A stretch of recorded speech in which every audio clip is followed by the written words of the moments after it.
राधे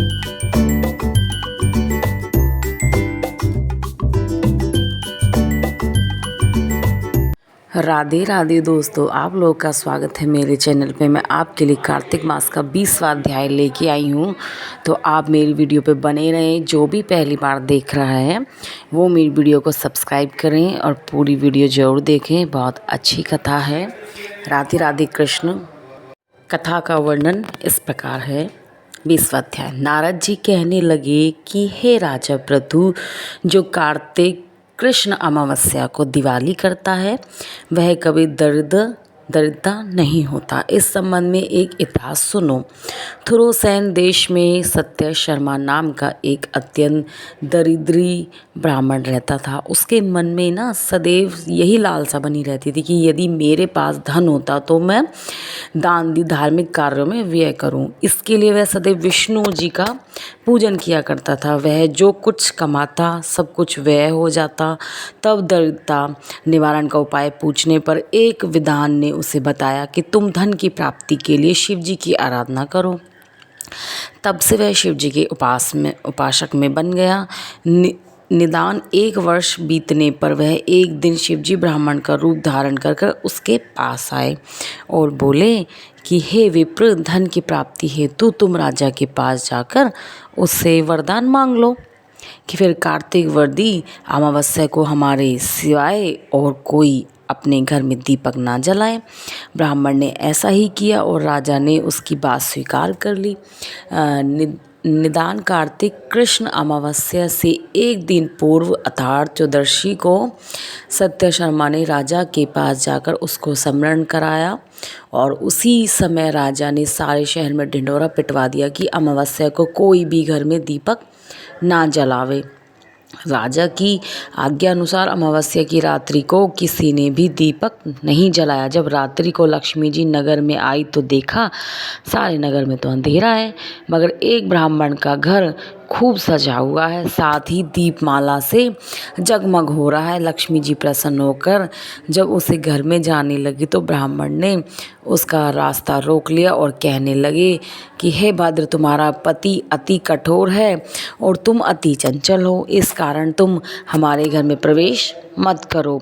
तब लक्ष्मी जी कहने लगी कि भगवान के शयन के समय में मैं आई हूँ, अतः निश्चय करके तुम्हारे घर में वास करूँगी। यही सुनकर ब्राह्मण ने कहा कि यदि तुम इस बात की शपथ लो कि 3 वंश पर्यंत तुम हमारे घर में से नहीं जाओगी और यहीं पर वास करोगी, तब हमारे घर में जा सकती हो।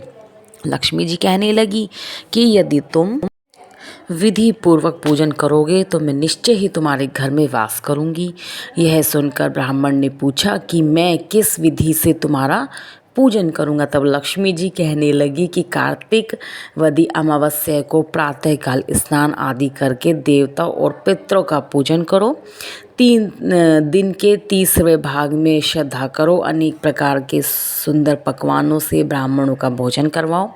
प्रदोष समय में दीपमाला करो। अपने घरों में तुलसी के स्थान पर, ब्राह्मणों के घर में, देव मंदिर में, चौराहे, शमशान, गौशाला सब में दीपक जलाओ। जैसे पतिव्रता स्त्री पति के पहले जगती है वैसे ही मैं भी भगवान के जागने से 12 रोज पहले जागती हूँ। इस दिन बाल, वृद्धा तथा रोगी के सिवाय और कोई भोजन ना करें। सायंकाल हमारा पूजन करें। सबसे पहले स्वास्तिक वाचना द्वारा गणेश जी का पूजन करें, फिर कुबेर का पूजन करके संकल्प करें। तत्पश्चात लक्ष्मी जी का पूजन करें। कैसे स्वरूप है लक्ष्मी जी का?